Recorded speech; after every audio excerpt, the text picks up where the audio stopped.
निःशुल्क रूप से मिलनी चाहिए। क्योंकि एक बार को आप सोचिए, आखिर उस बच्चे की गलती क्या होती है जो एक गरीब घर में पैदा होता है और उसको बेहतर शिक्षा से वंचित होना पड़ता है। शिक्षा के सामने एक पैसे की दीवार खड़ी है।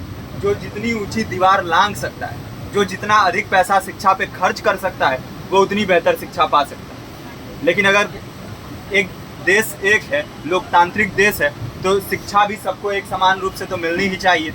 आज परिस्थिति ये है कि एक तरफ तो प्राइवेट स्कूल हैं जो लूट के अड्डे बने हुए हैं, वहाँ पे आप एडमिशन कराने जाएंगे तो सिर्फ एडमिशन के नाम पे ही आपको 10,000 20,000 रुपये देना होगा। और कमीशन खोरी का ऐसा धंधा है कि कॉपी, किताब, टाई, बेल्ट, ड्रेस, जूता कहाँ से खरीदना है ये आप नहीं तय करेंगे वो प्राइवेट स्कूल वाले। यानी आम लोगों की मेहनत की आखिरी कौड़ी उनके जेब से वसूल लेना चाहते हैं।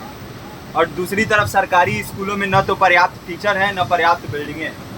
2019 का ही ये पुराना आंकड़ा है कि हर 100 में से 52 स्कूलों में या तो एक टीचर हैं या 2 टीचर हैं। और उन्हीं टीचरों के ऊपर जिम्मेदारी थोप दी जाती है कि जनगणना करो, मतगणना करो, पशुगणना करो, तमाम काम करवाए जाते हैं। और 19 के बाद से तब से कितने टीचर रिटायर हुए होंगे और 18 के बाद से कोई टीचर की वैकेंसी भी नहीं है।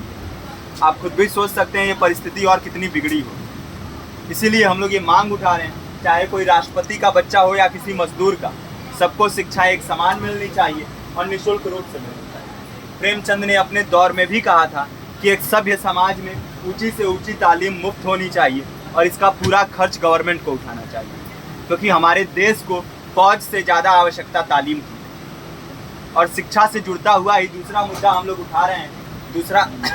दूसरा मुद्दा है रोजगार का। रोजगार की परिस्थिति ये है कि आज सरकारी सेक्टर हो या प्राइवेट, सब कुछ ठेका संविदा के हवाले किया जा रहा है।